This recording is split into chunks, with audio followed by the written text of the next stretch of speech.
High in the Indian hills, nestled between slopes, lay a village.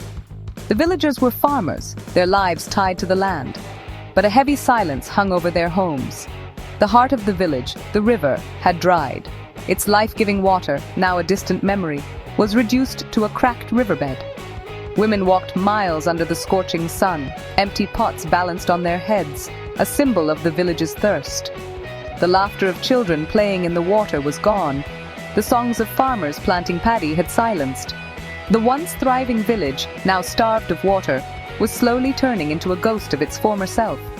The villagers, their faces etched with worry, gathered every evening, their whispers filled with despair. Will our village ever be the same? The elders of the village, their eyes gazing at the youthful faces around them, would recount tales of a time when the river flowed. It was a time of abundance, they'd say, their voices filled with a longing for a bygone era. The river, they said, was the lifeline of the village.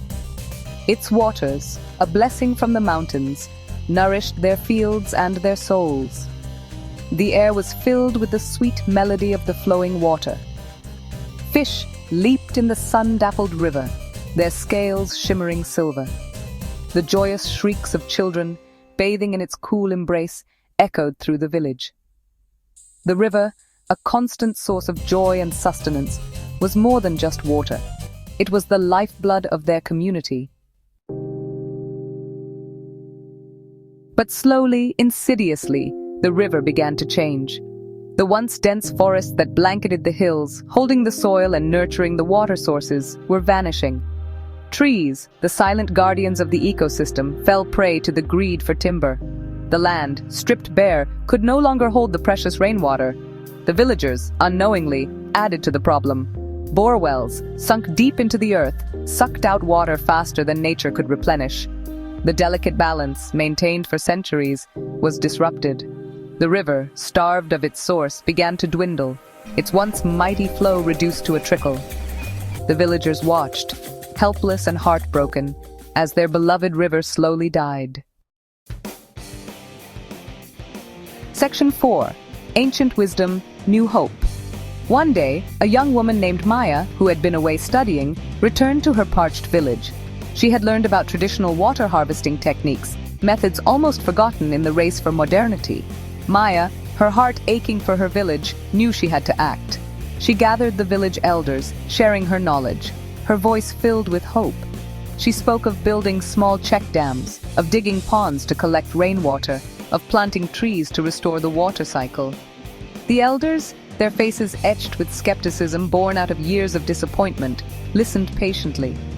Could these ancient techniques really bring their river back to life? Maya's conviction, however, was contagious. "We have to try," she urged, "for our children, for our village." And so they began. The villagers worked tirelessly, united by purpose. They built check dams, their backs bent under the weight of stones. They dug ponds, their spirits high. They planted trees, promising a greener future. The work was arduous, but they persevered. Slowly, the land began to heal. The rains came, and the water was held back by the check dams. The ponds, filled to the brim, reflected the sky. And then, a miracle occurred. A thin silver thread of water appeared in the riverbed. The river was flowing again. The village rejoiced. The air was filled with laughter, the music of flowing water, and the sweet chirping of birds. Once on the verge of collapse, the village was now a beacon of hope. Their story spread, reaching other villages.